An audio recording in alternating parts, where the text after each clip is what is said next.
to you today, the first person who ever called me a doctor. My PhD advisor, Larry Langer from University of Pennsylvania. He's a professor in the engineering department in computer information science, in the Wharton Business School, in the School of Arts and Sciences, in a whole bunch of other places. And today he'll be talking about measuring well-being using social media language. It's wonderful to be here. It's such a pleasure. A great set of people. So I want to talk a little bit about sort of the intersection of computer science, language analysis, management, psychology, and mostly to try and give a detailed case study talking a little bit about how to use people's language to understand who they are, to measure them. So I think that language is everywhere. We're all texting and emailing, and this is all being collected, and one wants to think, whether you're in management or any field, what does this language show about people? How can we use it? And so I'm going to talk a little bit about natural language processing. Many people have looked at using computers to pull facts out of text. Who bought what company at what price when, who was where when, lots of product reviews, what do people like or dislike. That's all great, but I want to talk about something different, which is to talk about who people are, how they feel, how they talk. And everyone writes, texts, talks a little bit differently. Males on females on average, young versus old, educated, less educated, happier, stressed, relaxed, everything revealed in your language. And I'm going to do today trying to understand a little bit from the standpoint of what might help a psychologist who wants to understand what's extroversion, what's depression, what's stress, what's empathy? How can we understand people through their language?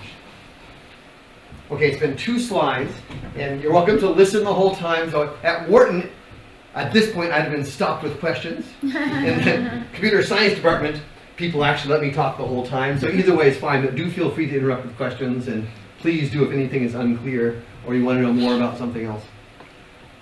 Cool. I'm not used to the touch screen. There we go. Okay, how are you doing? Good. Good. So people look at language at lots of levels. Many people look at individual words. Show someone a word like dinner or cancer and ask, is it a happy word? Is it a sad word? That's okay, but doesn't work great. Lots of people look at individual posts, a sentence. Have people read something like, we did it together, and rate it as positive, negative, excited, calm, introverted, extroverted. But I'm more interested today to talk about looking at people. Get someone to share their whole Facebook posts or their whole Twitter posts or their whole Slack channel. You guys use Slack? Become a Slack addict. Or whole communities. Grab a whole town, a whole country. People in the country, person in the city. How do they talk differently? And again, what does that show about who they are and what they care about, how they feel, what they're doing? So, these are designed not to be read, okay? In my field, lots of people build up fancy deep learning models, convolutional neural nets, where they take a whole bunch of tweets. I may have done this too. I can grab a billion tweets, grab the ones that have hashtag happy versus hashtag sad, call that a label, predict the label of the tweet, which is not truly being happy or sad. After all, the tweet isn't happy or sad, the person's happy or sad, and then predict that from the words. We're going to tend not to do that, and most people I deal with want not just prediction, but understanding. What is it about this language that characterizes someone who's empathetic or less friendly? So, most what I'm going to do, we're going to do the following. We're going to have a bunch of people. We ask them, please share your Facebook posts. Have to consent. Nicely turned down Cambridge Analytica 3 years ago when they called me. I never heard of them. They seem weird. So we consent, we get people's Facebook posts, we ask them their age, their gender, and something like a personality questionnaire. Right? So they fill out a whole bunch of questions. You get fairly large samples of people, relatively cheaply, and get them to do that. So we have for each individual who they are, questionnaire results, and some language. Make sense? We can then correlate those. Take the status updates, count how often each word shows up. You'll see in a second I have a very generous definition of a word, which I think one should do. Count those, take the survey responses, the questionnaires. We use well-validated personality questionnaires or stress questionnaires or some new ones. Count those, correlate everything together, and then look at them. So far so good? Okay, So, what do these things look like? Hello. Extroverts, and I apologize, almost all these things are American samples. We are doing other countries and other languages, but extroverts tend to talk about partying, and these are age and gender adjusted. They talk about girls and boys and amazing, and so with 3 O's and so with 4 O's.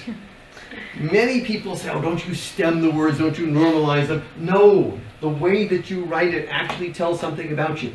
This is slightly younger, slightly more female, and way more extroverted, right? You're getting, you don't, you're chilling, you go on the beach on the weekend, love you. That's a word too. We take pairs of words that tend to co-occur statistically, call it a word. In all of these plots, I'll show a bunch of these, the size is the correlation.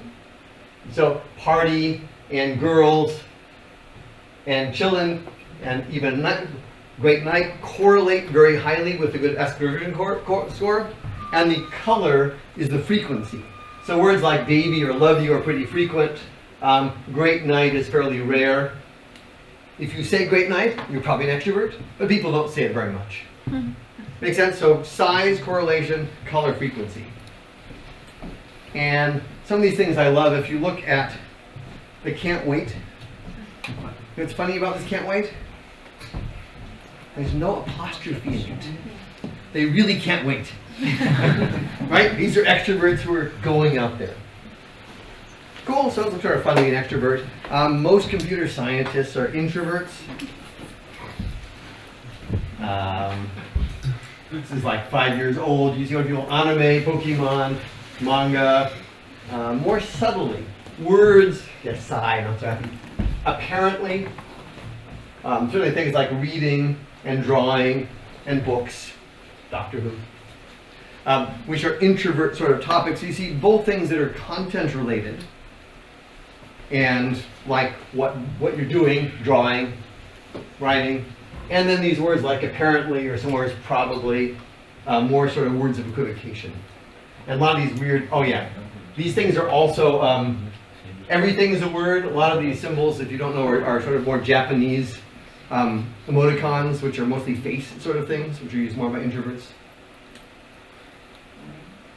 Questions, good? Cool, weird.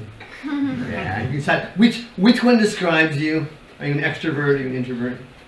Or somewhere in the middle, most of us are in the middle. We can do these for lots of their 5 main factors of personality. If you look at well-adjusted Americans, non-neurotic, what do Americans talk about who are well-adjusted?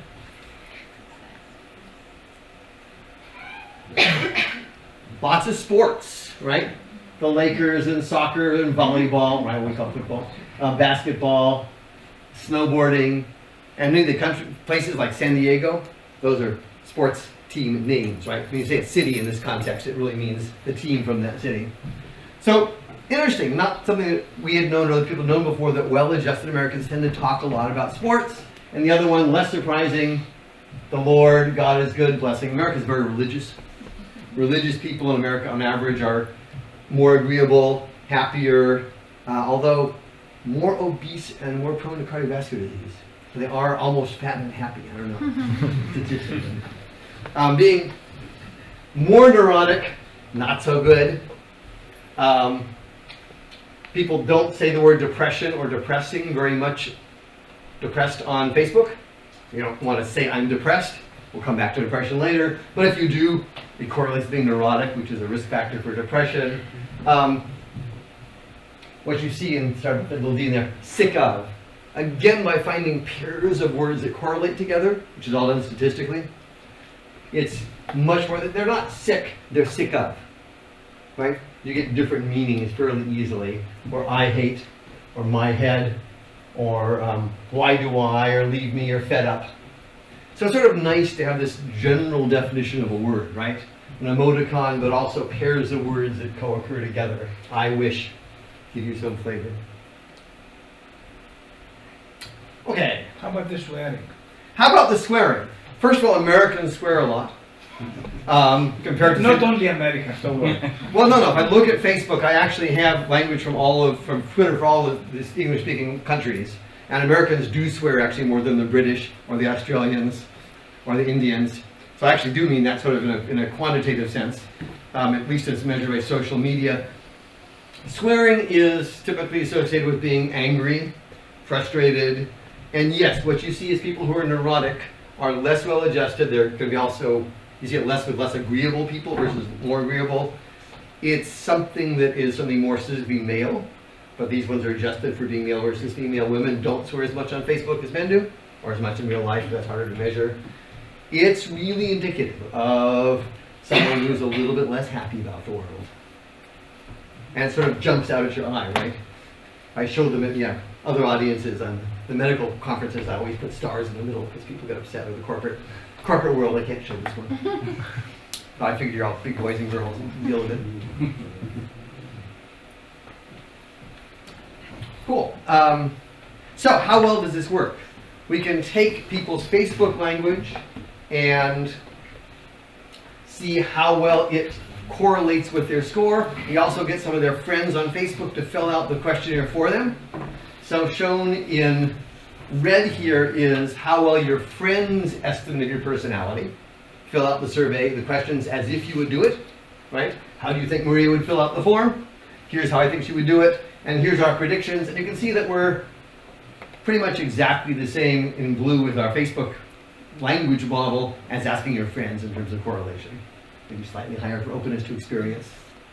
So these things work reasonably well for trying to measure something that's a sort of a fuzzy construct like personality.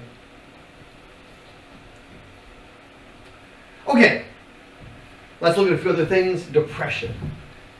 You think about reading the words that someone who's depressed write. You see something about how they look, but you think, how do they talk differently? And we took from these last sample, 70,000 people, a subset of them had filled in some questionnaires that correlate with different facets of being depressed. I often feel blue, I'm often down the dumps, I have frequent mood swings, or reverse coded with a minus sign, I seldom feel blue, sort of a low mood facet, or I feel comfortable with myself, I'm pleased with myself, or reverse coded, I dislike myself. Again, these are the typical questionnaires. Guys, well, how do people talk differently who are either feeling sad or who are feeling uncomfortable and disliking themselves? Right? What can you see there? It's an interesting question. What do people talk about if you're feeling sad and blue and unhappy? Most people don't say, I'm miserable on Facebook, right? That's not, did the same thing in digression. In China, see in a Weibo, look for things like people talk about depression or ADHD or any mental health problems. Guess what? There are no mental health problems in all of China, at least on the social media, right? You just do not disclose these things publicly in the same way that Americans do. Okay, low mood. Alone. If you say the word depression or depressed, that's very predictive of being in a bad mood, poor mood, but alone, right? It is okay socially to say I'm feeling alone, and that is in fact pretty indicative. Also things that go with that, like sleep problems, some swearing, some of these sort of something, someone, more talking about feelings. Yeah, not very happy, right? It looks like to be depressed. I wish. Apparently, these words of, apparently she's going to come have dinner with me tonight. I don't know, yes. These equivocation sort of things. Anything sort of negation, more expression of pain. We have similar findings from hospital records. Lots of more talking about pain. People are feeling more depressed. But does this assume that people are talking about themselves because they can be talking about someone else and trying to be helpful? They could be, but look at what I did. So I take is your rated depression from a questionnaire. I've done as many different questionnaires and the language that you use. Ignoring entirely, these are stupid things, right? We've tried more fancy ones of parsing them and understanding them. I'm not paying attention to who you're talking about or anything. I'm looking at just the words you do. And people who are depressed, first of all, they do talk more about themselves. They say I a lot more. If you're depressed, you're more likely to focus on I feel lonely. If you're not depressed, you're more likely, well, to be out drinking with your friends, having dinner, being more social, being out there. So sure, some people are talking about their friends, and you might say, I'm feeling terrible that my friend is alone. You with me? But statistically, people who are depressed, and I actually have clinical measures from people's hospital records of their depression, so these things hold up across lots of different measures. People who are depressed, by however you measure it, your doctor's ring, self-report, all of them talk more about themselves and about feeling and being alone. Make sense? So statistically, any one post won't tell you much. You can see, I feel terrible for my friend, she's sitting alone, but people don't say that nearly as much as, I'm alone. Make sense? We've also, by the way, been trying to look at what causes what. People who spend more time on Facebook are, in fact, more depressed and sadder. You can ask the question, what causes what? Does using Facebook make you less happy? And the answer is, yeah, a little bit. Does being depressed make you use Facebook? Yeah, a lot. If you're out to dinner with your friends, you're not sitting around on Facebook, and you're not as likely to be depressed. If you're sitting home depressed, much more likely to spend time on Facebook. Yeah? But I think even apart from Facebook use or social media use, Yeah? there's a lot of work that shows that people who are depressed use language differently. Yes. So it's not just the words that they use, Yeah. like the words that we have in front of Yeah. us, but also how they use those words. Yeah. I is the example that you gave, but Yeah. also sentences tend to be much longer. Yeah. They describe things in more wordy Yeah. ways. They Yeah. spend a lot more time talking about feelings, whatever those feelings may be. So Right. it's Exactly. And you interesting, see like, these things yeah. because you see the word feel. So that's precisely, they're talking about feelings. This one doesn't have an I by itself, but you have the am I, and there's a bunch of I wish, I'm not. So absolutely. So we see a bunch of these things. So we people like Jamie Pennebaker, psychologist, has done a lot of studies of these things. But we have just bigger samples than he does, so we can see more. If you look at the other facet that we looked at of depression, low self-worth, how much do you like yourself or not like yourself? Why? Why is it the case? People who are using that word a lot more, so they're also using anyone, which is a negative word, probably, actually, apparently, negative terms like don't, stupid, swearing, more talking about computers, bummer. Some of these are weird. Why they talk more about hair, I don't know. These are age and gender adjusted. Stupid. But you can see again this sort of difference in sleep also showing up. So even within depression, right, different aspects, depending on which questions you ask, elicit different sorts of language. Hello? Okay, before I go on, we have also taken this and looked, and we went to our hospital, looked at people who volunteered to share their medical records and their Facebook, and the punchline is that we can predict someone's medical record of depression equally well by either asking, are you depressed, which we did, with a clinically validated 2-question screen, are you depressed, are you feeling suicidal, or by looking at their Facebook. So asking you, are you feeling depressed, versus looking at your Facebook, equally accurate in terms of predicting your clinical record of depression. Yeah. In the previous screen, Yeah. you mentioned suicide with very small print, so it's on the Yeah, so and kill, not kill myself on the top. yeah, so people actually don't talk very much about suicide.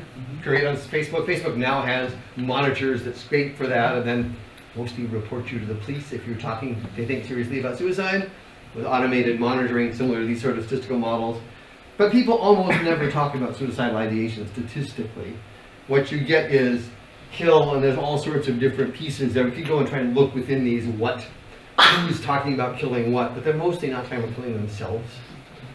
It's mostly a negative term that shows up. Not that much suicidal ideation. Again, it's sort of like the word depression. If you say it, it's bad, but not very much. Doesn't happen much. Cool. So we've talked about things that are well understood, personality, depression.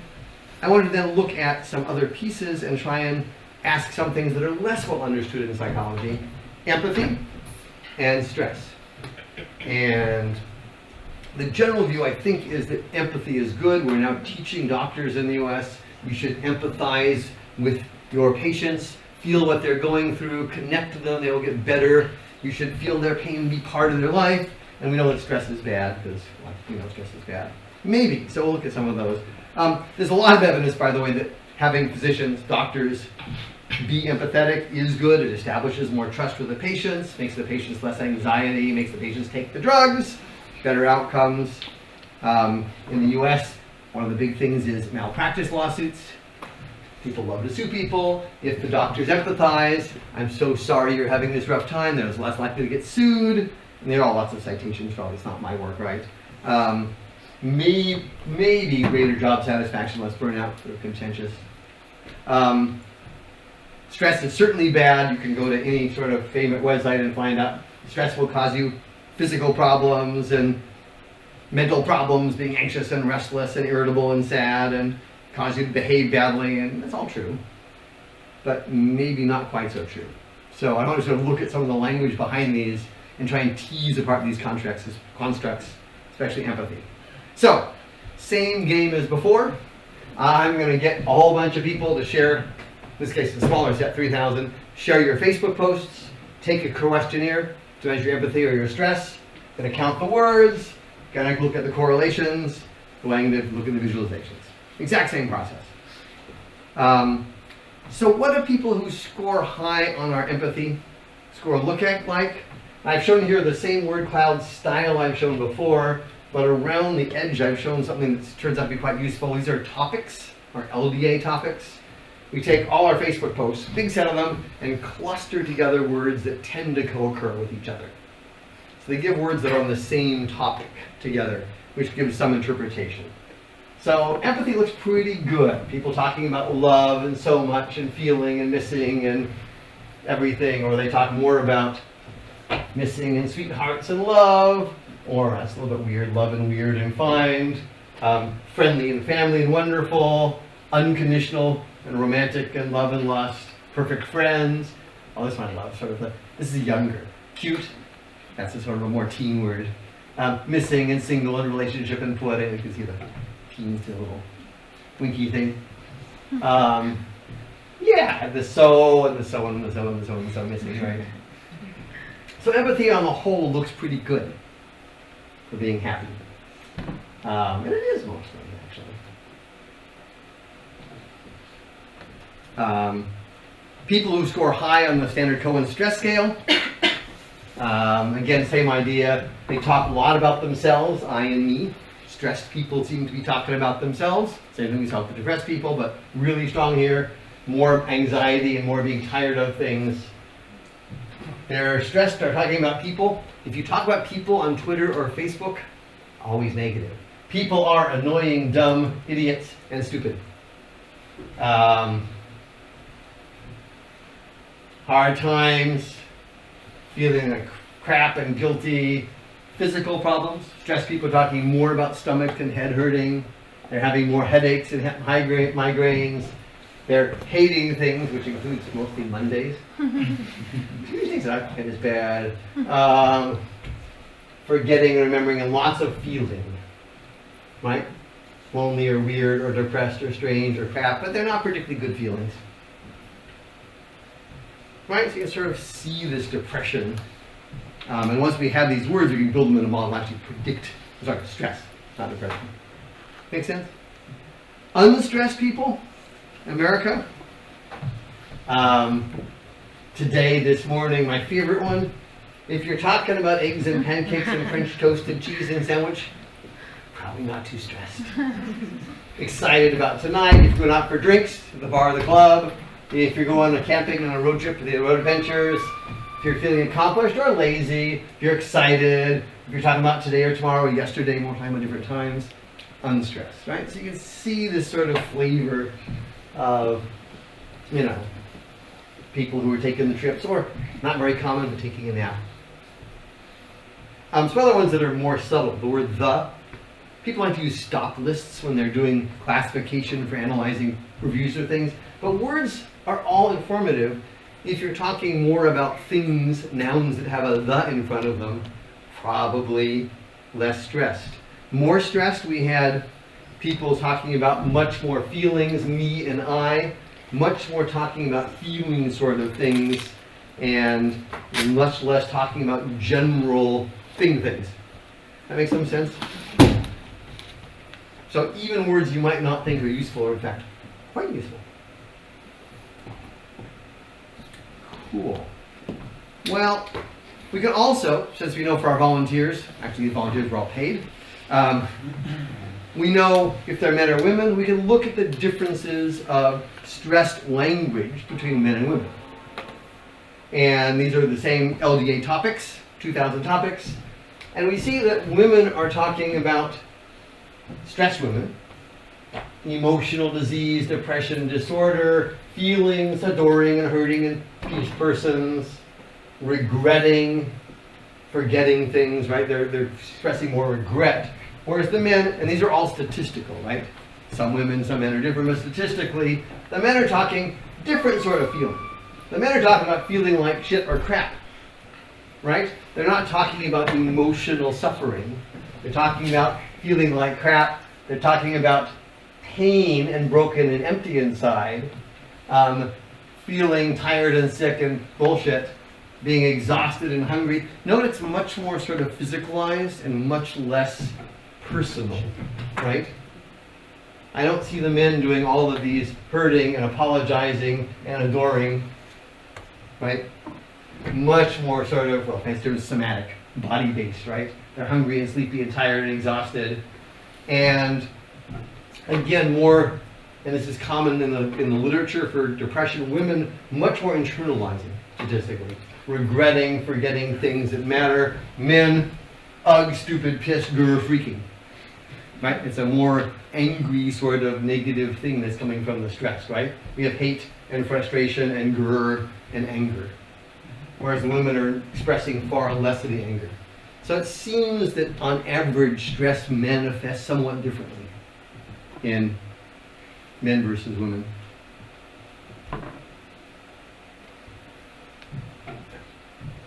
Yeah, who knows? Seems plausible, right? Many things make sense after the fact. Some of them don't. Who knows? Okay, let's go back to empathy. We talked about stress and empathy. I said empathy is good. I said that it's great to actually empathize with people, that doctors are more effective. Paul Bloom, very well-known psychologist at Yale, has written a whole book entitled Against Empathy. Paul says that empathy is bad and stupid and leads to bad decisions, and you do not want to be empathetic, that this is the stupidest thing you could ever do is tell your doctor, feel your patient's pain. This is not a good idea. You want compassion, as he would call it. You should care about people, but you shouldn't be empathetic. Now we got to argue what is empathy and what is compassion, and the psychologists don't agree on the terms. I'll propose yet different terms, but let's just sort of note that a number of people have noted that if you're in the helping professions, you're a therapist, you're a doctor, there's compassion fatigue or secondary traumatization and more job burnout. And you think about it, you're a doctor and you're treating people dying of cancer. If you can feel the pain of everyone dying of cancer, not a good lifestyle, not a good way to live and be happy, right? So arguably, you shouldn't be empathetic of feeling someone's pain in an emotional sense. You should be caring about them. Make sense? Now the question is, can we quantify these and measure them? I'm a measurement kind of guy. Can we make up questionnaires? And can we do the language? And so Annika, my former postdoc, who by the way studied empathy and trust, and she recently started the company that in the most world seems to need the most desire of empathy and trust. Facebook. So she's now a Facebook employee, helping them be more empathetic, or at least appear more empathetic. I'm not sure. Not being recorded, am I? Okay, so Annika has taken a division that's been argued about a lot in psychology, and argued we can characterize it as beneficial empathy, which Paul Bloom would call compassion, or which some people would call cognitive empathy, or thinking one. Think about how someone else feels, versus depleting empathy. Put yourself in someone else's shoes, what Paul Bloom calls empathy, bad empathy. Feel their pain, right? So a beneficial one, more of a thinking empathy, depleting empathy more of a feeling empathy. And if you look at those, hello, beneficial, I'm focusing on someone else. I'm worried about how she's feeling. It's more deliberative, more controlled, more cognitive, less contagion. If you're upset, I'm not becoming upset because of you. I'm sorry you're upset, but I'm not going to catch your upsetness. And not so high arousal. I won't be so excited, either positively or negatively, like less emotional. And this seems to lead to better goal pursuit, actually getting stuff done. If you have your doctor, you would like her not to feel all your pain and be upset when you're upset. You'd like her to actually figure out how to make you better, right? Effective goal pursuit, not shared pain. Contrast that with depleting empathy, where I'm focusing both on you and on me. Much more automatic response, much more high contagion. If you're upset, I'm upset. If you calm, I calm, right? I'm catching your mood. High arousal, again, psychological term, aroused, excited, and not so effective at getting things done. Make sense? So we, leaving on here, can now make questionnaires up. Questions for beneficial ones. I often have tender, concerned feelings about people less fortunate than me. I try to imagine how other people feel. Right? That's the cognitive, beneficial one. The depleting or emotional contagion, I tend to make other people's suffering my own. That's empathy. That's what Paul Bloom thinks you should not do. Right? Or contagion. Other people's sadness or upset is contagious to me. Right? So more focus on others, think about them, versus more feel their pain. Cool. Now we do the same thing over again. We just give 3,000 people these questions and a few more. Collect their Facebook posts with their permission. Don't take their friends' posts. That's not permitted. And then we run the correlations. So here are the beneficial empathy people. What Paul Bloom called compassion. And again, the same thing, same process. They're, okay, it's America, lots of religion, but friends and overcoming problems and sharing and beautiful things and perspective and realizing and kindness and unconditional love and making the world perfect and blessing and trusting and praising one America. And God and blessing and lots of other people. Worrying about homeless people and children, right? Other focused concerns. And quite positive, right? Think of the overall sentiment feelings here. These are nice things, right? You're talking about your daughter and you're proud and you're grateful. So this is the beneficial empathy relative to the overall empathy. On the other side, the more emotional empathy, more about I and me and feeling, right? This is the emotional contagion and feeling pain deep inside. Some nice things, right? I watched my son and my sister, I laughed, I hugged, and I cheered. This is a nice connection. Note it's not being concerned about the homeless and children, not abstract general compassion. These are much closer people. But if you're feeling this contagion emotion, you're also having mood swings and you're ruined and you're feeling crappy. You do have your friends and your friendship, much more missing and some good moods and some bad moods, missing, again, people close to you. Daddy, girl, princess. I know princess is not that big now, but okay. Some feeling bad for other people in the earthquake, but feeling bad for them. More relationships, kissing and hugging and cuddling, and more drama with people. So the emotional contagion empathy, much more tied to your family and immediate people, much more about me, much more feeling, me, myself. I don't, feeling makes me cry and talk and I miss, more mood effect. Very different style of connection about the world. Can I ask you something? Yes, please. This is a different group, right? People, not the ones that you tested for the mood. For the stress one? Yes. Different from the personality, but the same ones we have stress on, actually. So it would be interesting to see How these correlate. Yeah. Yes, we have other ones. That's another talk. But yes, what you find is a lot more stress in these people. Mm-hmm. These are more stressed people. In fact, one of the things you think about one is emotion. Emotion to a psychologist has a bunch of components. There's a physiologic one, how much faster heart beats, how much you sweat. There's a feeling, a subjective, are you happy or sad or angry conception. And there's behavioral tendencies to take actions, right? So one theory of why you have emotions is to take actions. If you're a marketing person, you try and exploit these because you want to actually have people take actions, like click and buy. So we can also ask these same people that we have these scores on what they do with their time. So looking at the correlation between scoring high either in the beneficial, the cognitive, thoughtful, other-focused emotion, or the depleting, contagious, self-focused one. Time volunteered, people who are more on the contagious emotion are spending more time volunteering. But people who are on the more cognitive compassion are giving more money. If you actually want to help people, you can volunteer in the soup kitchen, or you could go and consult and give your money to buy food. What's going to produce more food? Giving your money, right? And you create a distance. And you create a distance. It's a distancing one. If you're in the soup kitchen, you're with them, you're connecting, you're there. There's an actual connection, right? See, this very different form of altruism, right? Are you there connecting, sitting at the table with these people? Or are you far away, you're compassionate, you care about them, but you're not showing up? In terms of impact on you, people who are more feeling other people's pain, they're missing more work, and they're drinking more. In America, people who drink weeknights are often drinking a little bit more than they should. There's some controversy over how much is too much, but probably too much. If you look at the beneficial ones, less missing work due to health problems, less drinking on weeknights, which again, for the American culture is not normative. I'm probably on a higher drinking weeknights.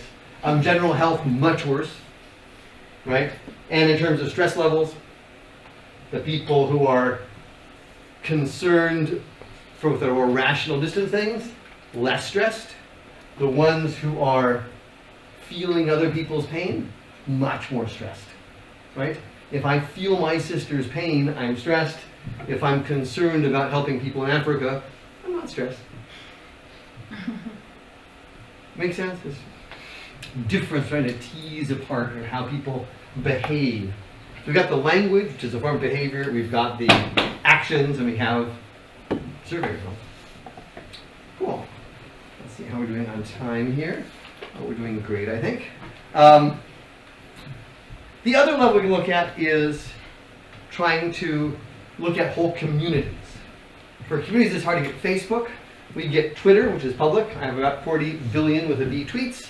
I can take about a quarter of them and figure out which US county they came from. There's about 3,000 counties in the US, of which 2,000 actually have people in them. The other ones are tiny farm villages. I can get for the Centers for Disease Control, mortality from anything. We know exactly what people died from. From the Census Bureau, I can get age and sex and a bunch of other survey information. And I can correlate by each county. Each color here is a county. They're mostly pretty small. But remember, America is right big. So some of them are pretty big. There's no one out there. Won't answer. You can correlate the language in Twitter from a county with mortality, who dies of heart disease, or happiness from questionnaire results. You with me?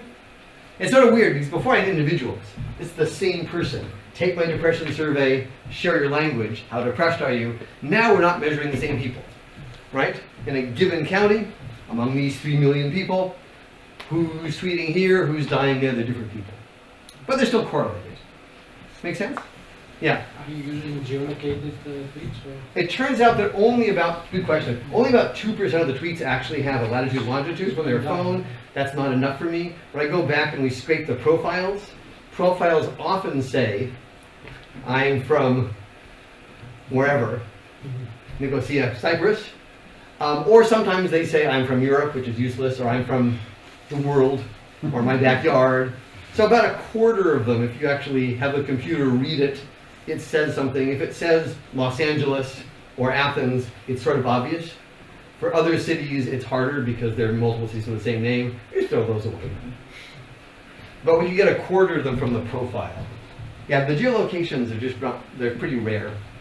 And it's not a random sample. People actually turn their phone on and let you see it.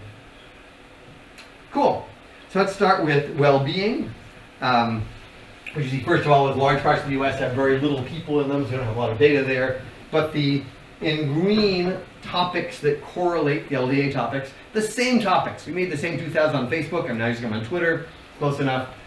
Communities that have high satisfaction with life, as measured by survey, talk more about meetings and conferences, about humans and compassion, experience and spiritual nature, more about building, more about, oh, there's money. In fact, this is, what sort of money do people talk about in happier communities? Donations, you can see this is old, it's from Haiti. Money for cancer, right? Happier communities talk more about donating money, and it's great. Do experiment. Here's 10 bucks, buy yourself a nice present. Here's 10 bucks, buy a nice present for a friend. Okay, a $10 present. Come back in 4 hours. Who's happier? The ones who bought the present for the friend. Replicates really well across many studies. And the communities that are less happy, tired, bored. So, sort of fun. We can also do the same thing from cardiovascular disease, and particularly arteriosclerotic heart disease, dying of hardening of the arteries. Right, so this is a slow mortality. And we have data from the Centers for Disease Control. They don't report on counties with not many people in them. They censor the data, it's not revealing privacy. But counties that have any things, we can build statistical models based on language. Predicts pretty well.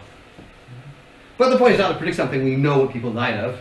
The point is, how do communities differ which have higher heart disease mortality? And if we look at correlating different features, demographers know a bunch of things. There's a higher mortality for Hispanics, lower for married or female, higher for black. These things correlate at the county level, right? Percentage black, higher mortality.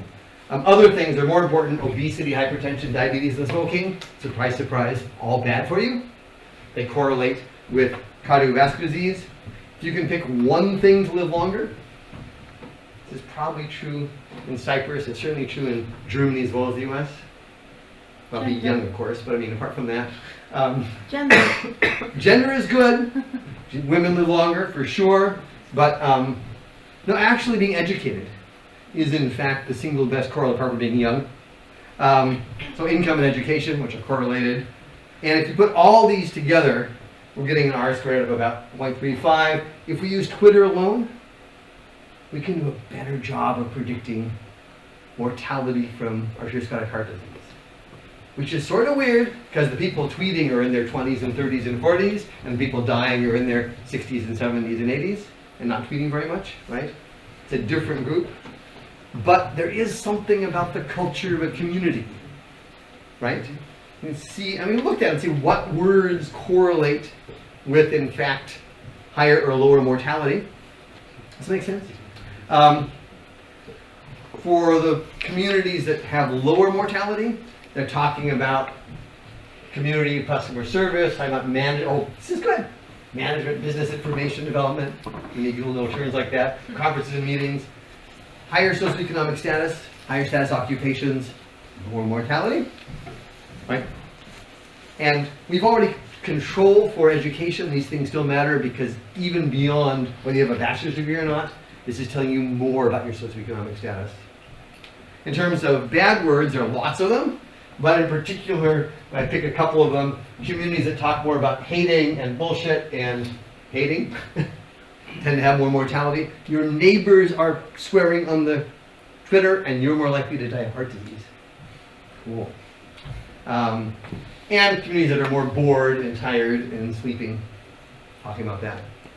So there are, I think, really cultures that do people go around saying, hey, let's have dinner, or do they say, F you, swear at you? Really does that. We know that angry men tend to have more heart disease. It's probably true of angry women, but the studies were all done on men early on. But this shows that there's a community effect as well. Cool. Moving toward the end of time. Yeah, I'm watching. Yeah, we're good. I know. Never should die. Last little piece. We also took, mapped all U.S. counties to being either urban or rural or in between. Picked the ones that are rural or urban, right? The city versus the countryside. In general, We estimate using our language models, just regression with all those pieces, more stress in the urban areas than the rural areas. So people see more stressed language. We can also look not just at how stressed they are, which you can do by a survey, but what are they stressed about? And it's a little tricky because depends a lot on income. High income people are stressed by very different things than low income people. But if you control for that, we can estimate people's income from their language as well, or from their county. In the city, more sort of people talking about the economy and relationships. In the countryside, again, it's all America, talking about work, about sleep. Interesting, talking more about past rather than the future. Talking about more blood pressure and aches and more about family. So we get sort of different topics. So this stuff we're just starting the Tokyo from our postdoc to work out, but try and feel what are the sources of stress really is very different. People in cities tend to be more hardworking, stressed in different ways, more tied to their careers, less talking about their family. People in the countryside have a whole different set of problems, right? So, interesting to try and tease these apart. And by the way, in China, we see the exact same thing, but worse. Yes? So does Twitter, introduce a certain bias in the sample? Does Twitter? Yes. Different kinds of people from rural areas tend to tweet rather than... Great question. Does Twitter introduce some bias? All these things are hugely biased samples. And yes, Twitter introduces a lot of bias. Some we can correct for, so we can estimate the age and sex of people. Twitter's slightly overrepresented in blacks versus whites. So we can correct for some of these biases. And other biases are very hard to control for. So all these things are really generating hypotheses, which we would have to then go and follow up with surveys to confirm. It is a biased sample, and it always worries me a bit. It's certainly going to be the case. There are different people tweeting in the city versus the countryside. And then the question is, can you characterize how it is? Some things we can get, when I say the age distributions, and other ones are harder. So it's always a concern, yeah. Because, if you take into account socioeconomic factors Yeah. in the comparison between rural America and urban America, Yeah. I would say that rural America is more depressed than urban. It is, and I put these stars here. If you don't control for income, if you just take the overall one, what you see is some of these things swapping. So the rural areas are poorer, of course, and depending on, I don't know which is the right way or not to do it, but poorer people are sort of feeling sort of more aches and pains. They're talking more about family, less about their jobs. And so I don't know how to slice and dice it when you have both income, education, and urban-rural changing. And we haven't written the paper yet, so I haven't quite teased it apart. But it's a good concern. You always go, who's talking? Is this representative? I don't know. It's harder at the community level. There's all sorts of weird sort of confounds. Mostly education income, which drives everything, at least in America, and most of the world. Cool. So we are moving toward wrapping up. What am I sort of pitching? That when people talk, and I've talked to us about Twitter and Facebook, but any sort of language they produce, you get language at lots of level. There's some words you can look for, tweets that have the word stressed in them. You can look at people who score high in some property, either having had medical procedure of a given sort or scoring high in a questionnaire, and communities. All these you can measure. What does this group talk about?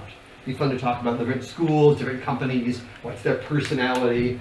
So like this in marketing departments, every brand has a personality. What are the words that the marketing people use for the brand? What are the words that the people talking about the brand on Twitter use? How do these shift?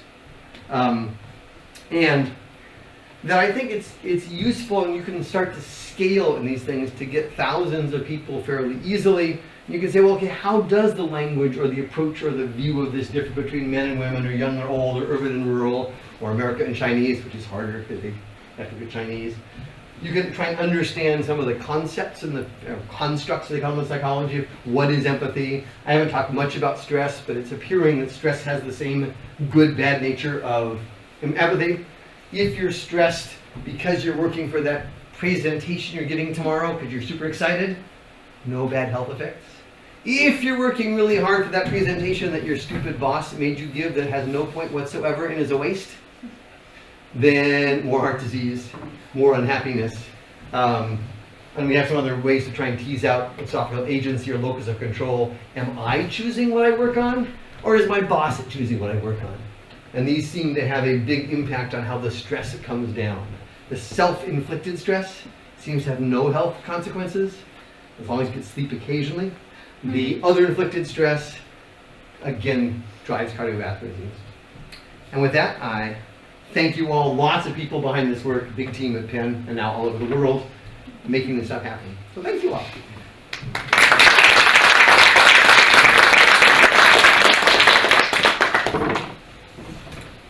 We have time for questions. You're the timekeeper. Yes. Thank you very much for this presentation. It was really interesting. I have a question about well-being, because we talked about well-being, and mostly you talked, after the part for communities, I mean, you talked about cardio diseases and health problems, but is this enough for this broader definition? Because well-being is much broader.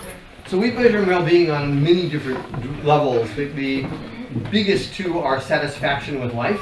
On the whole, looking back at your life, how satisfied are you? Which is the one I showed there, which is much higher with people who have good jobs in cities. A different one is a more emotional, did you smile yesterday? How happy are you? These are often called eudaimonic and hedonic. And if you look, for example, effects of income, if you're below about 70,000 US in the US, you are lower on both hedonic and eudaimonic, both did you smile yesterday and are you satisfied with life?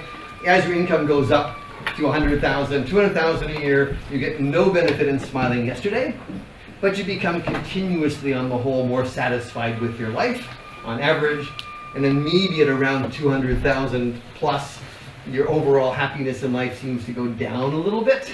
I think because people who are working, if you're making 300,000 a year, you are stressed. I have anecdotal reports that some companies like McKinsey tend to work people little extreme hours, and that leads to lower satisfaction, certainly if you look at these pieces. So yeah, I don't want to say that anyway, I'm from a positive psychology center, I do not want to say there's a single form of happiness or subjective well-being, but we try at least to tease apart these two, and they're going to have somewhat different correlations with medical outcomes. That's maybe more than you wanted to know, but can you then combine all these different... They combine them together and call them and try and see which ones correlate together, and we do fancy sort of canonical correlation analysis, factor analysis on two ways to try and tie together which of these things move together, which ones move separately. So I think it's a super interesting question. I think it really is pretty different. The whole nexus of things around social connection is one form of happiness, whereas the nexus around work, meaning in life, accomplishing things, very different piece. And they both, people call them both happiness or subjective well-being, but I think it's fairly different, right? You smile more when you're having dinner with your friends than when you're writing that paper that you're submitting tomorrow. But they both contribute to some form of well-being in a different form. And that's something we're trying to tease apart and look across communities. Thank you for doing let me make my pitch on well-being. Yes, in the back. I wanted to ask if you've shown some correlation between the words and the Facebook posts and the people. I'd like to ask, what is the reason that makes people to post what they post? For example, you spoke about introverts that are more interested in Pokemon, in anime, and computers. Why do introvert people, for example, post more about these topics specifically? What is the reason that... So extroverts are people who are energized by crowds. Extrovert wants to invite 10 of their closest friends to have dinner together. The introverts tend to have reasonable people skills often, but they find it tiring. It drains you to go out with 10 people for dinner for 2 hours. That's a lot of time with other people. I need to recharge. I want to go and sit at home and read a book, do some drawing. So introverts tend to be much more finding it relaxing to be sitting there reading, whereas the extroverts often after a while, reading is nice, but I want to talk to someone and interact.